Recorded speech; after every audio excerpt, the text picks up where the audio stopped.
Detrás de mí hay un monumento a un hombre que vivió hace 200 años.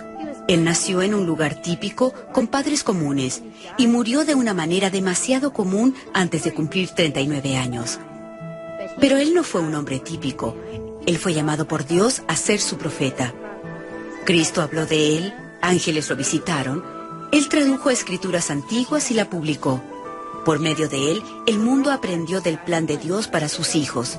Él construyó comunidades, edificó templos y entregó la palabra de Dios a miles antes de su trágica muerte en 1844. ¿Quién fue este hombre? Su nombre era José Smith. Millones hoy en día lo llaman el profeta de la restauración. A pesar de que él nació aquí en Sharon, Vermont, hace 200 años, sabemos que su misión especial era conocida por antiguos profetas mucho antes de su nacimiento.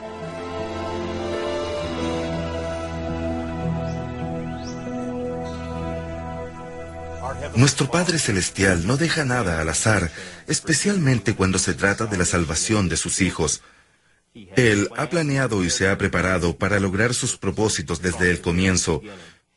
Y él sabía que llegaría un día en que la restauración de las verdades divinas sería necesaria debido a una apostasía. Y una parte de la restauración divina, que fue preparada mucho tiempo antes de que ocurriera, fue el llamamiento del profeta José Smith. El llamamiento y la preparación e incluso el entrenamiento del profeta José Smith no fue un accidente.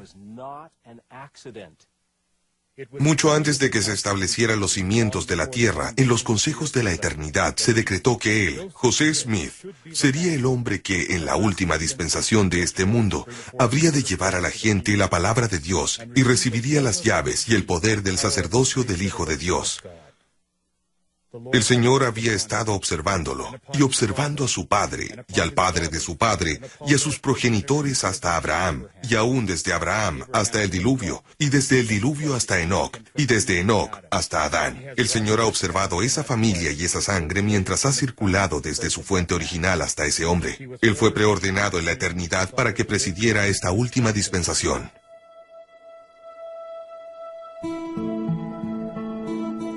La historia del profeta José Smith no comienza aquí en Sharon, Vermont, y no termina en Carthage, Illinois. Muchos profetas, antiguos profetas, algunos de los más grandes profetas y videntes que han caminado la tierra, han conocido y profetizado de la misión del profeta José Smith. Y esto realmente comienza con nuestro primer padre, Adán. Él reunió a su posteridad en el valle de Adán, Hondi, Amán. Y el Espíritu Santo le ayudó a profetizar todas las cosas que le ocurrirían a su posteridad hasta la última generación. En esa conferencia, Enoc fue el escriba y mantuvo los registros. Enoc habló de la labor de los últimos días, del recogimiento de Israel desde las 4 partes de la tierra, de la construcción de la Nueva Jerusalén, del establecimiento de Sión y de la segunda venida de Jesús, y profetizó acerca de un libro que saldría de la tierra que testificaría de Jesucristo y de la resurrección. Hoy en día, el presidente Ezra Taft Benson, uno de los sucesores de José Smith, ha dicho que hemos visto el cumplimiento de la profecía de Enoc, que la virtud bajó del cielo cuando el Padre y el Hijo se aparecieron al joven profeta José, y la verdad literalmente salió de la tierra cuando el libro de Mormón fue sacado y traducido por el profeta y después puesto a disposición de todo el mundo.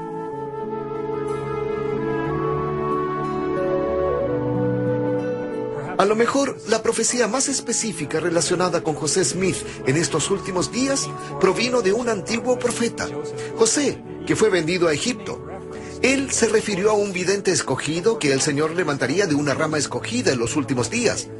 Finalmente, José de la antigüedad profetizó que se llamaría José y que el nombre de su padre sería José. Otro fue Moisés. Moisés fue visto como uno de los más grandes profetas, y el Señor le dijo que debía escribir una historia de la creación de la tierra. Pero también le dijo que ciertas partes serían sacadas del libro. Y en el día en que los hijos de los hombres menosprecian mis palabras y quiten muchas de ellas del libro que tú escribas, He aquí, levantaré a otro semejante a ti, y de nuevo existirán entre los hijos de los hombres, entre cuantos creyeren. Ese gran profeta, a quien el Señor le dijo a Moisés que sería como él, es el profeta José Smith.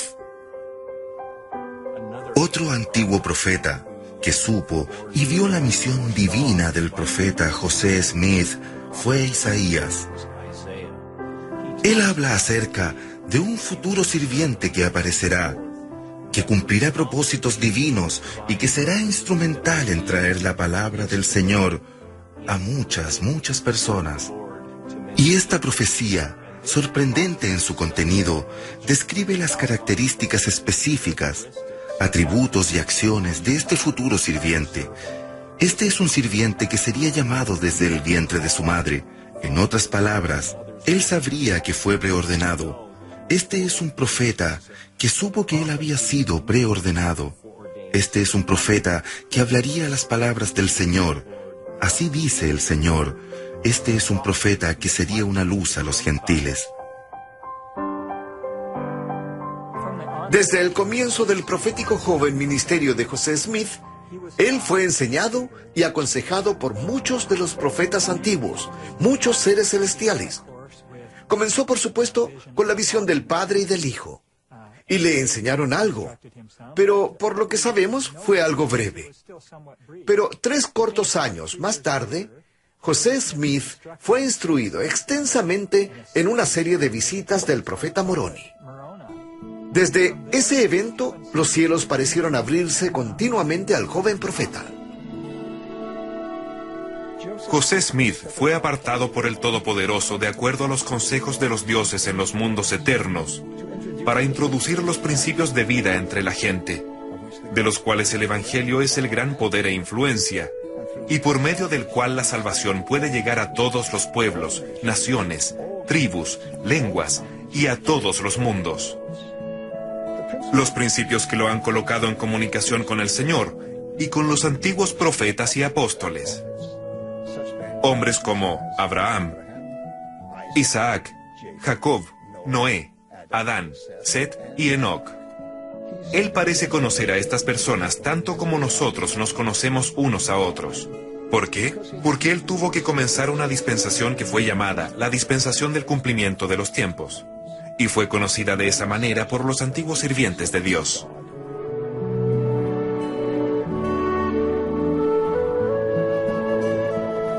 No solo fue el profeta José Smith preparado desde las eternidades para ser el profeta de la restauración, pero muchas otras cosas tenían que ser preparadas para que la restauración fuera exitosa. El Señor preparó no solo eventos, sino también individuos. Hombres como Martín Lutero, Ulrich Zwingli y John Calvin fueron todos preparados. Algo absolutamente esencial para el éxito de la restauración fue el descubrimiento, la colonización y el establecimiento de esta nación americana. Nuestro Padre Celestial y su Hijo Jesucristo son responsables del establecimiento de esta nación americana para proveer las libertades necesarias para que el Evangelio fuera restaurado y para que el Evangelio restaurado de Jesucristo pudiera florecer y crecer. Nosotros también somos los beneficiarios de esto, los recipientes de los que han pagado un alto precio para que podamos disfrutar de las libertades que tenemos.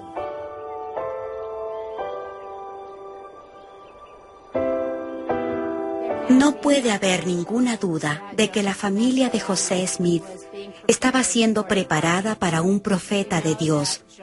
Sabemos que José tuvo varios ancestros que vinieron a bordo del Mayflower. Fueron personas importantes en la colonia de Plymouth. También sabemos que lucharon en las guerras de la Revolución.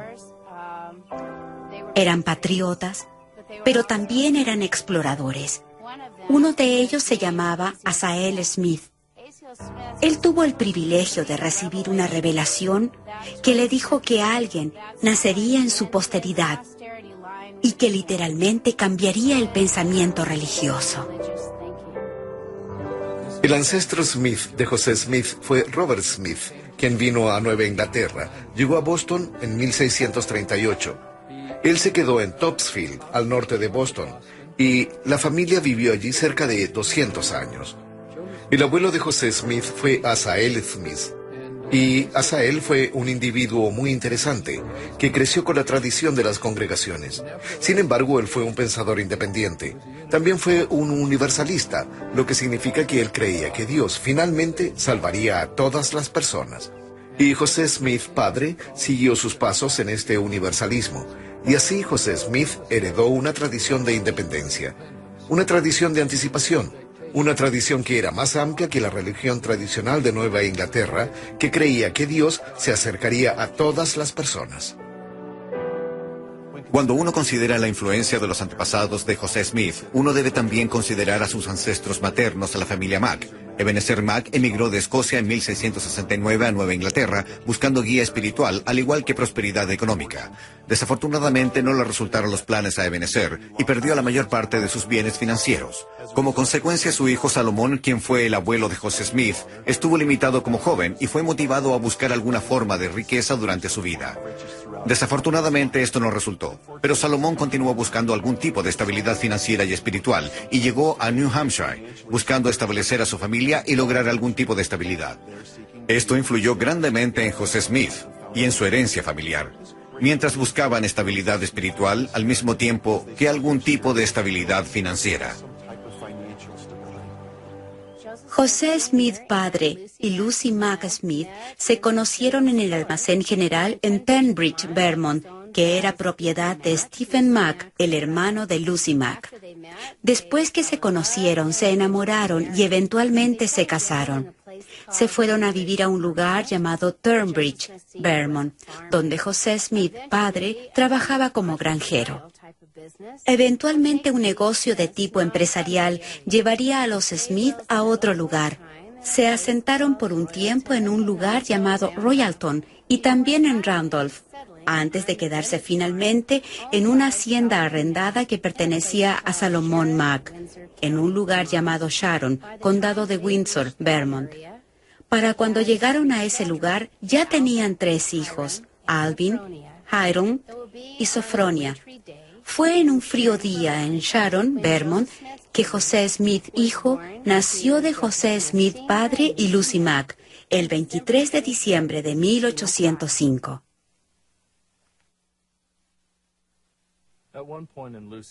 Lucy se enfermó de tuberculosis en un momento de su vida e hizo que un ministro metodista la visitara y la motivara a buscar la religión, a ser salvada.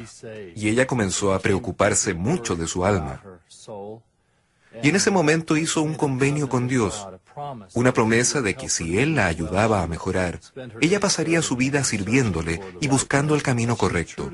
Ella cumplió su promesa, sin embargo nunca se sintió satisfecha espiritualmente. No es sorpresa entonces que su hijo José heredara el mismo deseo de salvación, pero también heredó su insatisfacción con las alternativas de adoración en ese tiempo.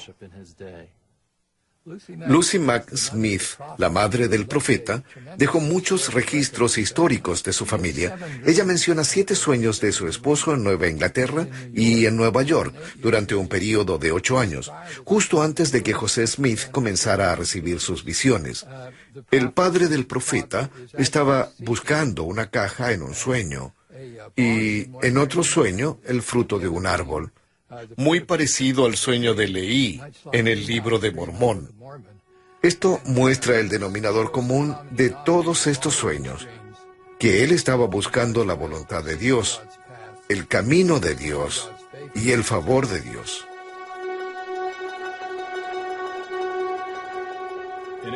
En 1811 la familia Smith se mudó a Lebanon, New Hampshire. Y a fines de 1812 hubo una epidemia de fiebre tifoidea que afectó a toda la parte superior del valle del río Connecticut. 6,000 personas murieron.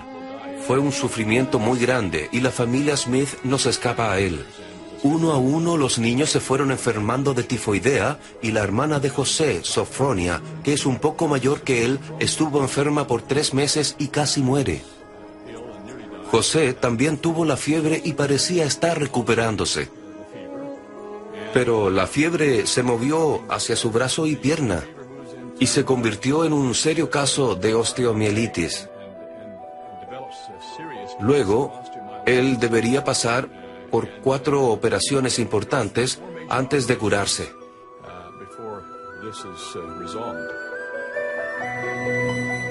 Todas estas operaciones se efectuaron sin anestesia a un joven que de cierta manera se hizo cargo de lo que estaba ocurriendo. Los doctores vinieron a examinarle su pierna varias veces y abrieron el hueso de la pierna izquierda, la tibia, y lo rasparon.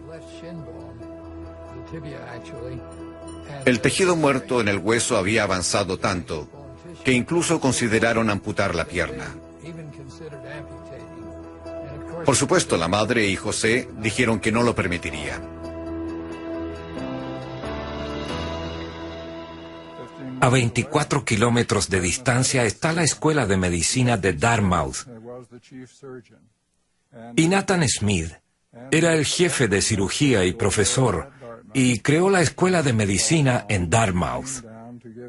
Y a él lo llamaron y vino a ayudar.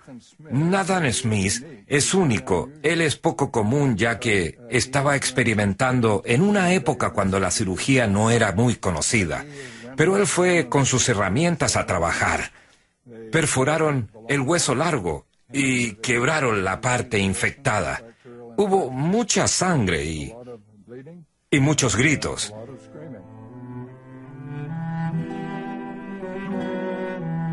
Lucy había salido de la casa cuando comenzaron a quebrar huesos. Ella regresó al escuchar los gritos y vio esta inusual escena sangrienta.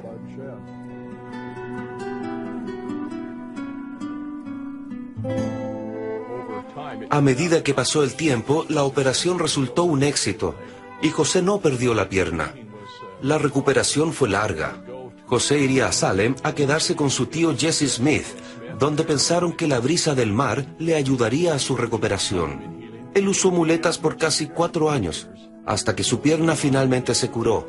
Es increíble pensar acerca de esta experiencia, de que el doctor, aparentemente el único doctor en esa época que había comenzado a usar técnicas experimentales para tratar estados avanzados de osteomielitis, estaría a 8 kilómetros de la casa de José Smith.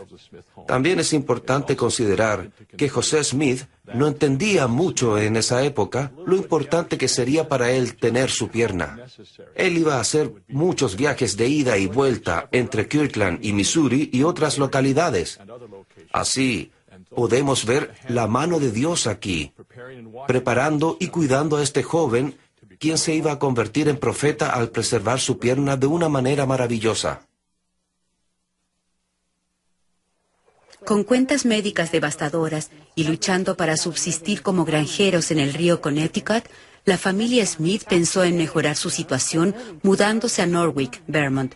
Allí nuevamente trataron de ganarse la vida cosechando, pero en los años 1814, 15 y 16 sus cosechas fueron un fracaso, una situación demasiado conocida para los granjeros de Nueva Inglaterra.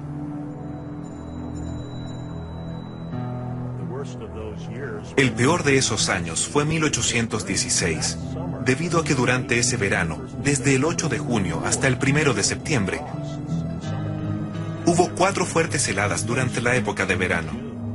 Hubo una tormenta de nieve en junio, así que virtualmente destruyó todas las plantaciones en Nueva Inglaterra. La razón para este terrible cambio de clima fue, aparentemente, un gran volcán en una pequeña isla cerca de la costa de Indonesia. Un enorme volcán allí hizo erupción, volando cerca de 1200 metros de la parte de arriba del volcán, lanzando a la atmósfera 104 kilómetros cúbicos de escombros. Así que la cosecha de la familia Smith y las de todos los demás quedaron arruinadas ese verano, y muchos de ellos, incluyendo a la familia Smith, fueron en busca de mejores horizontes, mudándose a un clima más benigno, como Nueva York y Pensilvania en este caso. El padre de José había ido a Palmira a establecer un lugar para la familia y para enviar la carreta y el conductor. Pero Lucy dijo que este hombre resultó ser, en sus palabras, un miserable sin principios. Él estaba bebiendo. gastando el dinero del viaje en él. Y además, José, quien estaba débil, que recién había dejado de usar muletas, se vio forzado a caminar en la nieve debido a que Caleb Howard se había hecho amigo de otra familia que iba por el mismo camino y tomó el lugar de José en la carreta con un par de mujeres jóvenes con quienes él quería conversar. Howard me sacó de la carreta y me hizo caminar en la nieve en mi débil estado 64 kilómetros cada día por varios días, y durante este tiempo sufrí de mucho dolor y cansancio. Y todo esto para que el señor Howard pudiera disfrutar de la compañía de 2 de las hijas del señor Gates, las cuales él puso en la carreta donde yo debería haber viajado. Y él continuó haciendo esto día tras día durante el viaje. Y cuando mis hermanos protestaban al señor Howard por cómo me estaba tratando, él les pegaba con la parte trasera de su látigo. En la parte final del viaje, Lucy despidió a este conductor sin principios. El señor Howard. Él se iba a ir con el equipo y la carreta de ella. Pero Lucy llamó a un grupo de personas que estaban en la taberna y lo echó diciéndole que era un ladrón y que ya no necesitaba de sus servicios. Entonces, Lucy hizo arreglos para que José viajara en el trineo de una familia que los acompañaba. Y, de manera muy vengativa, alguien le pegó a José y lo botó en la nieve. Y José dijo que quedó botado encima de su propia sangre hasta que un extraño lo recogió y lo llevó con él a Palmira.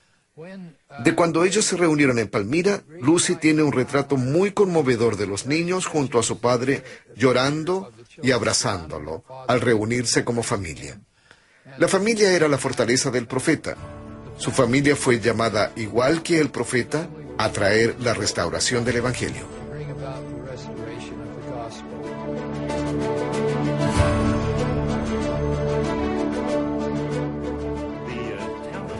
El pueblo de Palmira, que la familia Smith fundó cuando emigró de Vermont, era un pueblo próspero. Tenía una población de cerca de 2.500 personas y muchos negocios exitosos. Una de las razones por que Palmira era próspero era que se encontraba justo en la ruta que había sido establecida para la construcción del canal Erie. El canal Erie conectaría el río Hudson en el lado este con el lago Erie en el lado oeste. Tendría 584 kilómetros de longitud y pasaría justo por Palmira, así que era un lugar prometedor. El canal fue una bendición y un problema, ya que trajo muchas personas de caracteres dudosos, algunos que trabajaban en el canal y algunos en otras capacidades. Pero algunas personas se referían a Palmira como la gran zanja de la iniquidad.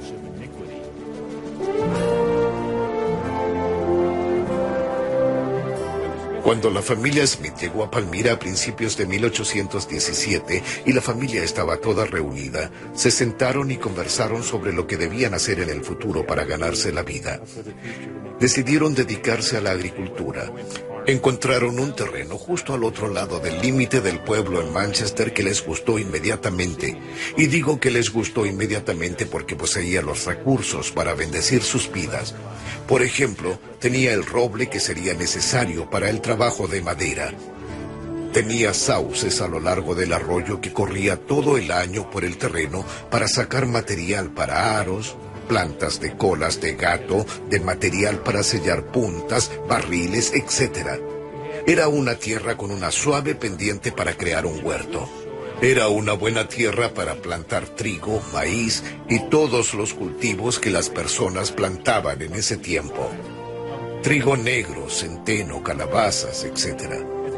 En el momento de mudarse hacia el límite del pueblo y anticipando que comprarían las 40 hectáreas, construyeron una cabaña antes de cambiarse desde el pueblo.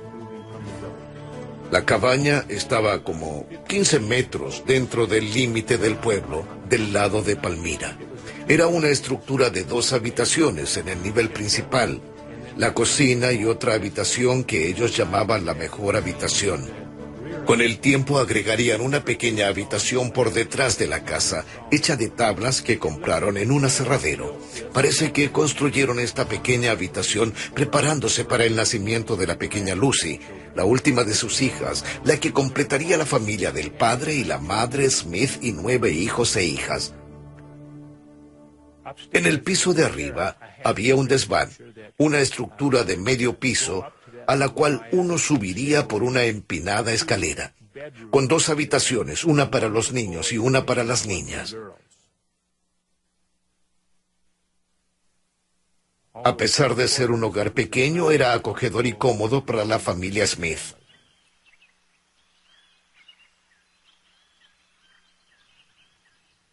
La familia Smith pasó largos días construyendo su casa y montando la granja. El sacar restos de árboles y arar la tierra les ocupaba mucho de su tiempo mientras luchaban para lograr una seguridad financiera. Y trabajaban mucho para asegurarla. Aunque la estabilidad económica era una gran preocupación para la familia Smith, fue su continua búsqueda de la verdad la que resultó tener una importancia eterna. Entre el nacimiento del papá Smith y Lucy Smith, su futura novia, la Revolución Americana comenzó en Massachusetts. Y con la Revolución Americana, el país cambió de una economía agraria a un tipo de economía industrializada. Y para muchas personas eso significaba oportunidades y riqueza. Y para la familia Smith parecía siempre ser así. Siempre están a punto de lograrlo, pero nunca lo lograban. Un percance tras otro. Y la nueva libertad, extrañamente, produce no solo autonomía y oportunidad, sino también crea nuevas preocupaciones. Y la proliferación de iglesias con la Revolución Americana y los primeros años de la República pueden verse como una manifestación de esto. Los ministros estaban preocupados que a medida que la frontera se expandiera, la gente se alejaría de las iglesias, geográfica y espiritualmente. Y como resultado, nuevos ministros y nuevas iglesias estaban bajo prueba. Era un periodo de agitación religiosa y de un gran despertar. De hecho, algunos historiadores lo llaman el segundo gran despertar. José Smith creció durante el resurgimiento más grande en la historia del mundo. Él estaba viviendo en una nación de libertad. Él estaba viviendo en una nación donde había más personas sin iglesia que en cualquier otra tierra cristiana. Él estaba viviendo en una nación de muchas creencias, y las iglesias que crecieron durante este tiempo eran las iglesias que resolvieron el problema creado por la expansión hacia el oeste. Estas iglesias eran los metodistas, los bautistas y los presbiterianos. Había muchas personas en la situación de José Smith. Estaban preocupadas, fueron convertidas y se hacían la pregunta, ¿a cuál iglesia debo unirme? Lucy Mack Smith, la madre de José, escribió una historia de su familia, la cual es centrada alrededor de 2 temas. Es claro que estaban preocupados de cómo iban a progresar, de cómo iban a pagar sus cuentas en esta nueva economía que trajo todo tipo de dificultades y desafíos. Y también es claro que estaban preocupados con la espiritualidad, de cómo se iban a salvar, en cuál iglesia debían participar, cuál iglesia poseía el verdadero evangelio como estaba escrito en el Nuevo Testamento. José Smith, por supuesto, crece y se convierte en un hombre joven. Él creció de los 10 a los 12 años mientras vivían en Palmira, y dice que es en este tiempo cuando comienza a pensar más seriamente sobre el tema de la religión. Alrededor de los 12 años comencé a pensar seriamente con respecto a todas las cosas importantes en relación al bienestar del alma inmortal. Habiendo sido influenciado con respecto al tema de la religión y mirando a distintas creencias, no sabía quién tenía la razón o quién no, pero consideré que era muy importante para mí estar en lo correcto en asuntos de consecuencias tan eternas. Mi mente se angustiaba en extremo ya que comencé a sentirme culpable de mis pecados. Y al escudriñar las Escrituras encontré que la humanidad no se acercó al Señor, pero que ellos habían apostatado de la verdadera y viviente fe, y que no había ninguna sociedad o denominación edificada sobre el Evangelio de Jesucristo como está escrito en el Nuevo Testamento. Y me sentí triste por mis propios pecados y por los pecados del mundo.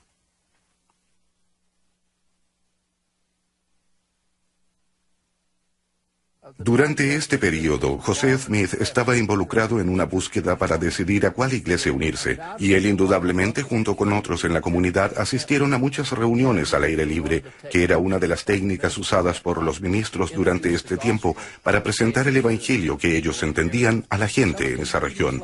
Algunas de estas reuniones duraban varios días, incluso hasta una semana. Los ministros construían una plataforma donde se paraban o simplemente lo hacían sobre troncos cortados, predicando día tras día. Muchas personas se entusiasmaron con la religión durante estas animadas reuniones. Anualmente, la Iglesia Metodista llevaba a cabo conferencias por todo Estados Unidos, Inglaterra y Canadá. Una de estas conferencias era llamada la Conferencia de Genesee. Uno de los ancianos que presidía la conferencia era George Lane. No sabemos cuándo exactamente José Smith se reunió con él bajo su tutelaje, pero sabemos que lo hizo. Y William Smith dijo que George Lane en algún momento predicó un sermón titulado ¿A cuál iglesia debo unirme? O ¿A qué iglesia debo unirme? Y usó como su texto Santiago 1:5. Pero repentinamente él comienza a leer la Biblia en forma diferente. Él deja de verla como era vista por todos alrededor de él, principalmente como una especie de archivo de los asuntos de Dios con la humanidad. Y comenzó a verla como un libro de ejemplos, como una invitación a recibir su propia revelación. Y si alguno de vosotros tiene falta de sabiduría, pídala a Dios. José se sintió profundamente impresionado por esta idea y decidió probarla él mismo.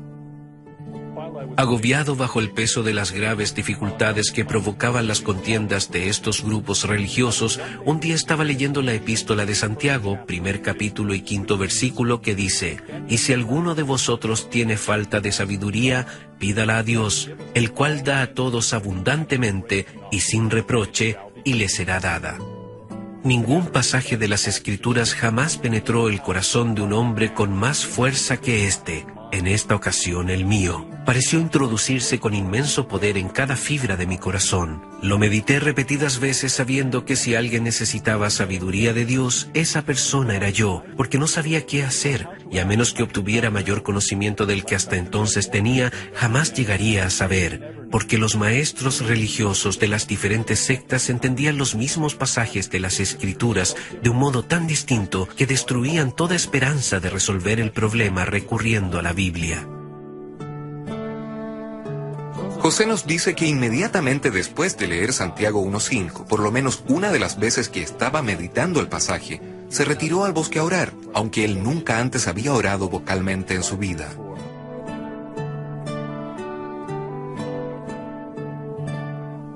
Fue a principios de la primavera de 1820 que él tuvo la visión en el bosque, o en la arboleda, o en el arbusto, como Oliver Cowdery lo llamaba. La gente ha tratado de determinarlo por medio de la climatología. Han tratado de determinarlo incluso por medio del movimiento de la savia en el arce de azúcar con relación a su congelamiento y al derretimiento y movimiento del arce de azúcar. Creo que solo podemos decir que probablemente ocurrió a fines de marzo o a principios de abril como una posibilidad. Tenemos referencias de José saliendo de la casa y yendo no muy lejos de la vivienda familiar, hacia un bosque. Una referencia dice, a un lugar donde habían estado cortando árboles el día anterior, donde el hacha de José todavía estaba enterrada en un tronco. José Smith aprendió inmediatamente cuando fue a la arboleda que el poder del mal es real y fuerte. Pero también aprendió que el poder de Dios es más poderoso. Después que José llegó a la arboleda, se arrodilló y entonces se asustó. Escuchó un ruido, se levantó y miró a su alrededor. No vio nada. Se arrodilló nuevamente en oración y entonces se apoderó de él una fuerza que lo dominó. Pensó que iba a ser destruido.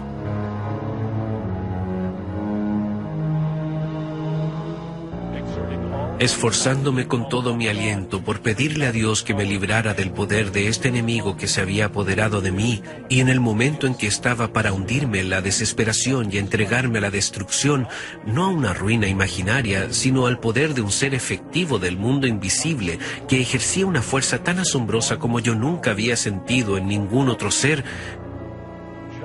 Precisamente en este momento de tan grande alarma, vi una columna de luz, más brillante que el sol, directamente arriba de mi cabeza, y esta luz gradualmente descendió hasta descansar sobre mí.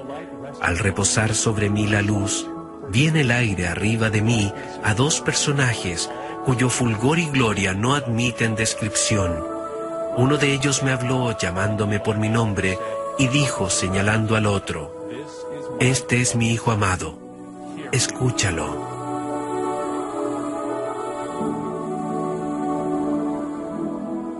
José tenía dos preguntas cuando fue al bosque a orar.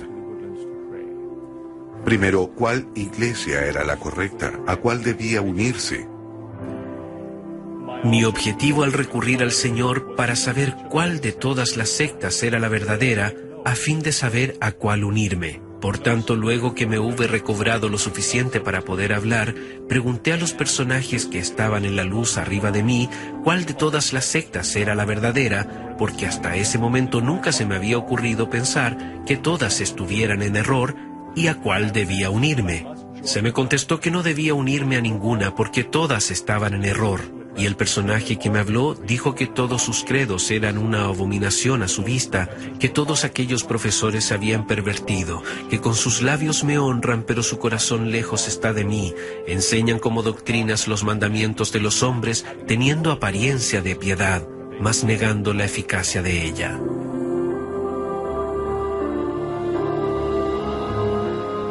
La segunda pregunta de José: ¿cuál es mi situación ante Dios? Él estaba muy preocupado acerca de su situación con respecto a la salvación. ¿Era él aceptado por el Señor?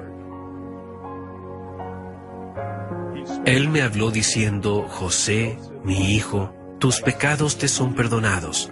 Ve por tu camino, camina por mis estatutos y obedece mis mandamientos. He aquí, yo soy el Señor de gloria. Fui crucificado por el mundo para que todos los que crean en mi nombre puedan tener vida eterna. Que el Padre y el Hijo se le aparecieran y que el Hijo lo instruyera, que sus pecados fueran perdonados, debe haber sido un sentimiento maravilloso y tranquilizador para José.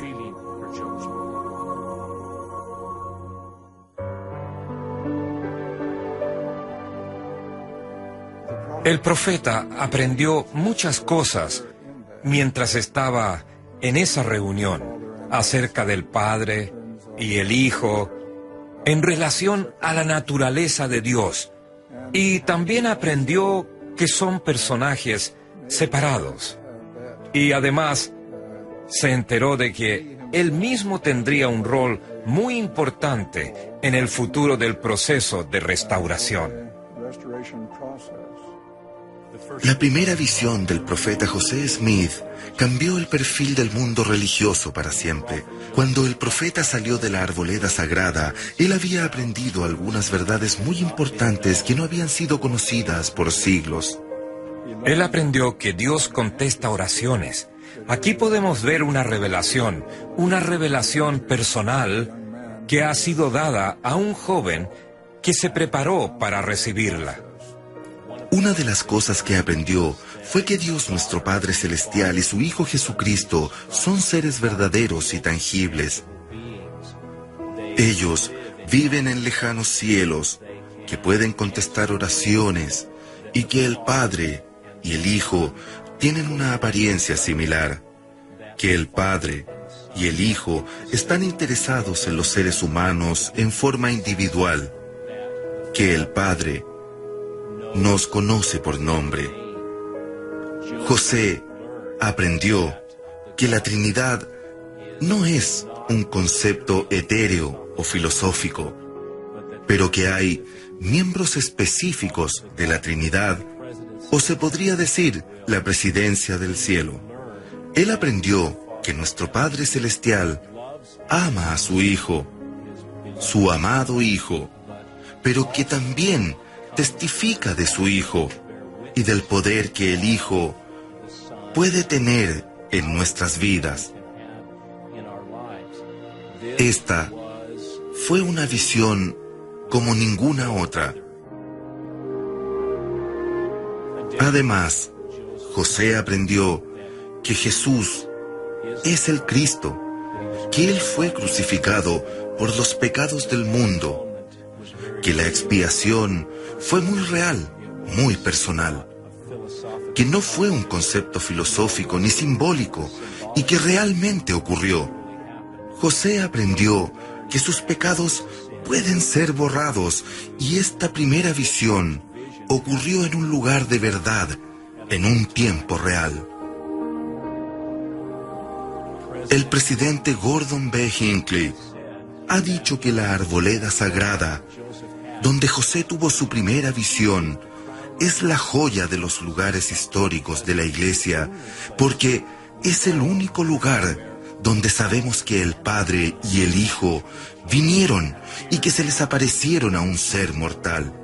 Y esto es algo único y será algo único en el mundo para los que sigan las enseñanzas del profeta José Smith.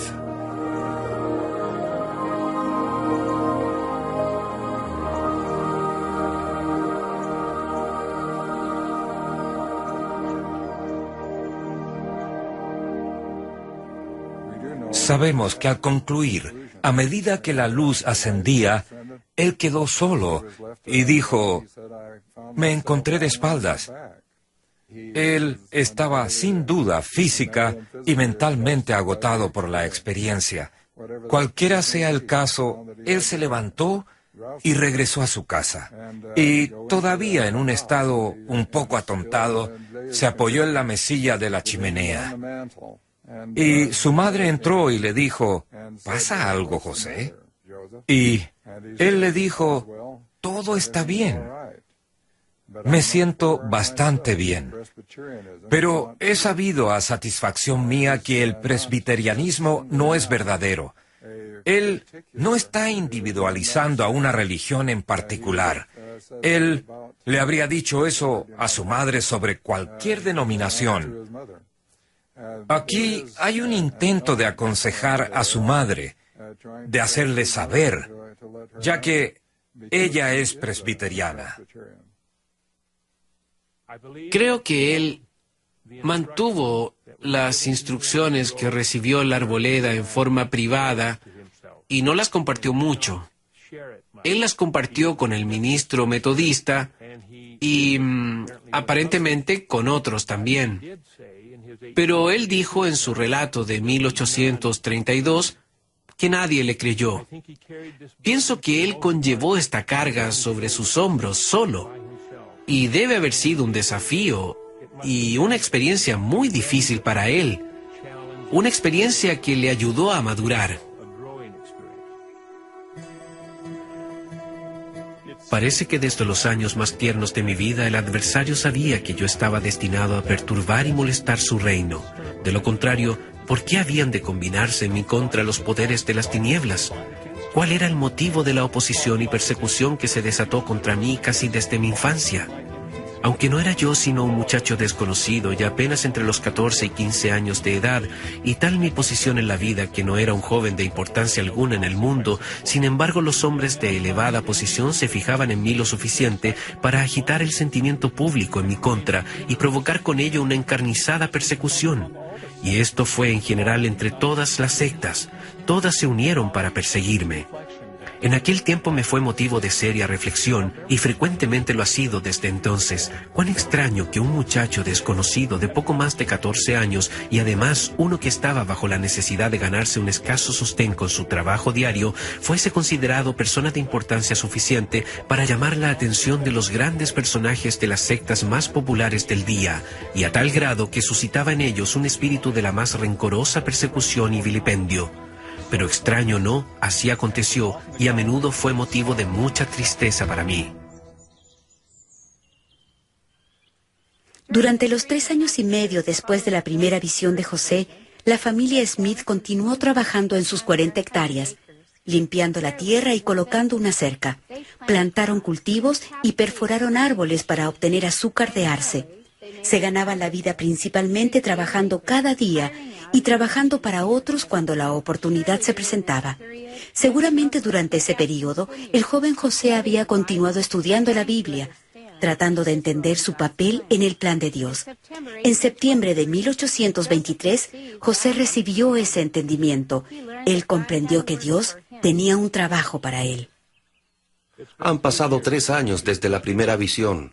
Es domingo por la tarde del 21 de septiembre de 1823. José tiene 17 años. Nos gustaría tener más detalles de lo que José y su familia habían estado haciendo durante ese día, pero probablemente debido a su naturaleza religiosa, habrían dejado de lado su trabajo y habría sido un día de meditación, tal vez de leer las escrituras y de contemplación. José ha sido, obviamente, como él lo cuenta, motivado a meditar sobre su vida y sobre su posición frente a Dios, y esto lo llevaría a orar al Señor después que se fue a acostar esa noche. Encontrándome así en el acto de suplicar a Dios, vi que se apareció una luz en mi cuarto y que siguió aumentando hasta que la habitación quedó más iluminada que al mediodía, cuando repentinamente se apareció un personaje al lado de mi cama, de pie en el aire, porque llevaba puesta una túnica suelta de una blancura que excedía a cuanta cosa terrenal jamás había visto yo. Y no creo que exista objeto alguno en el mundo que pueda presentar tan extraordinario brillo y blancura. Sus manos estaban desnudas y también sus brazos un poco más arriba de las muñecas, y de igual manera sus pies, así como sus piernas, un poco más arriba de los tobillos. También tenía descubiertos la cabeza y el cuello, y pude darme cuenta de que no llevaba puesta más ropa que esta túnica, porque estaba abierta de tal manera que podía verle el pecho. No solo tenía su túnica esta blancura singular, sino que toda su persona brillaba más de lo que se puede describir, y su faz era como un vivo relámpago. El cuarto estaba sumamente iluminado, pero no con la brillantez que había en torno a su persona. Cuando lo vi por primera vez, tuve miedo, mas el temor pronto se apartó de mí. Fue un período cuando José comenzaría a reconocer que los ángeles no necesitan usar puertas o ventanas para entrar, y que no dejan hoyos en las paredes o en los techos al ir y venir. También reconocería y comprendería que solo van a ser vistos por quienes ellos quieren que los vean, y que su presencia no molestó a los demás, a sus hermanos que estaban con él, tal vez en el mismo cuarto. Y también nos damos cuenta que aprendió que cuando un ángel viene, llega con una misión y un objetivo.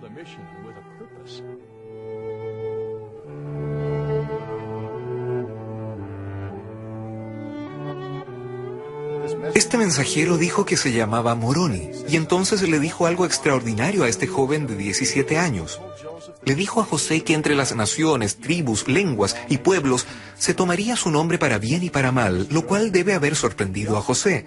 Él también le habló acerca de un libro que había sido escrito por los antiguos habitantes de América, y que él, Moroni, lo había depositado en un cerro cerca del hogar de José, y que este libro contenía la plenitud del Evangelio de Jesucristo. También le dijo a José que había un instrumento, las piedras para videntes, las cuales le ayudarían a traducir el libro. Después comenzó a citar las profecías del Antiguo Testamento, especialmente del libro de Malaquías, y más tarde de Isaías y del libro de los Hechos, y a decirle a José que él sería parte del cumplimiento de estas profecías en la Biblia. Después que Moroni le había mostrado a José en una visión dónde estaban escondidas las planchas, la luz comenzó a juntarse en derredor de Moroni, y él ascendió por un conducto de luz para salir del cuarto. Así, el ángel se aparecería 3 veces esa noche, repitiendo todo lo que le había dicho en la primera aparición, y cada vez agregando una nueva información. Uno se podría preguntar ¿por qué 3 veces? Este modelo de repetición parece ser una manera que el Señor usa para reforzar e infundir principios importantes que Él quiere que sus servidores recuerden, y así parece ser con José. Además de repetir el mismo mensaje de las visitas anteriores, después del tercer mensaje, Moroni le da una advertencia a José Smith. Satán trataría de tentarme a causa de la situación indigente de la familia de mi padre, a que obtuviera las planchas con el fin de hacerme rico. Esto él me lo prohibió y dijo que al obtener las planchas no debía tener presente más objeto que el de glorificar a Dios, y que ningún otro motivo había de influir en mí sino el de edificar su reino. De lo contrario, no podría obtenerlas. Las entrevistas duraron toda la noche. Cuando el ángel Moroni se fue, estaba amaneciendo, y José tenía que ir a trabajar al campo con su padre. Él estaba agotado, y cuando él estaba tratando de trabajar, su padre se dio cuenta de que algo sucedía. Algo te sucede, José. Debes regresar a la casa y descansar. José no discutió, regresó a la casa, pero cuando al tratar de cruzar un cerco en el huerto, ni siquiera tenía las fuerzas para cruzar el cerco y cayó en el otro lado. Al despertar alzó la vista y allí estaba el ángel Moroni una cuarta vez. Le repite a José el mismo mensaje que le había dado la noche anterior, pero le recordó que le había dado instrucciones de contarle a su padre acerca de las visitas.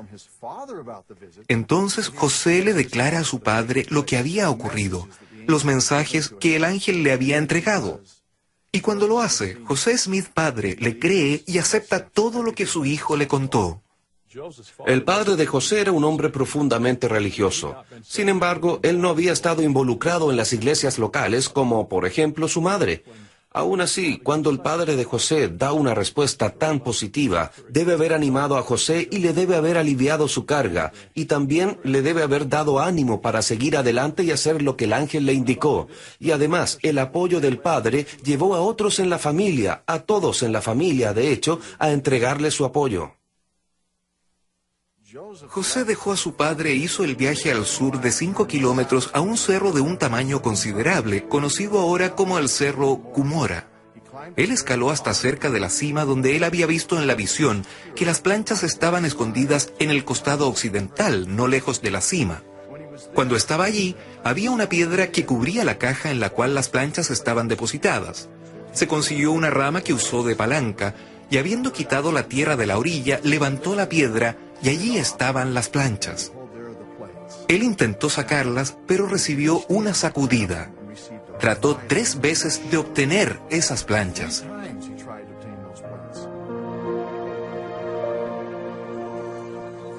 José preguntaba por qué no podía obtener las planchas, y entonces él escuchó una voz que simplemente declaró: porque no has obedecido los mandamientos de Dios. Él se daría vuelta para ver a Moroni allí nuevamente con él en el cerro. Y uno podría preguntarse, ¿estaba José mal preparado para este evento? Para nada. Parece que este es el comienzo. Moroni iba a instruir a José. Ahora es un período para que él comience a ser aconsejado y enseñado, y comenzando con la educación, le mostrarán una visión del poder del mal, al igual que una visión de las glorias de Dios, como Moroni le decía, para que José nunca fuera nuevamente engañado por el poder del maligno.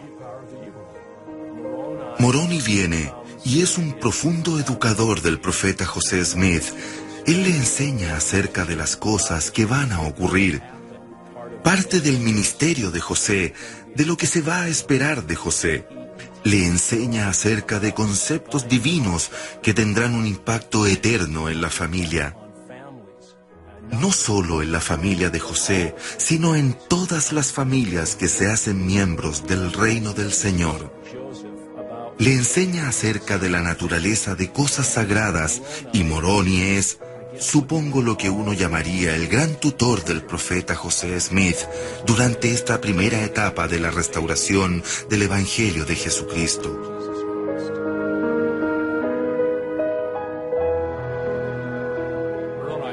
Las visitas de Moroni fueron efectivamente un cumplimiento de la visión de Juan el Revelador sobre otro ángel atravesando el cielo, teniendo el Evangelio eterno.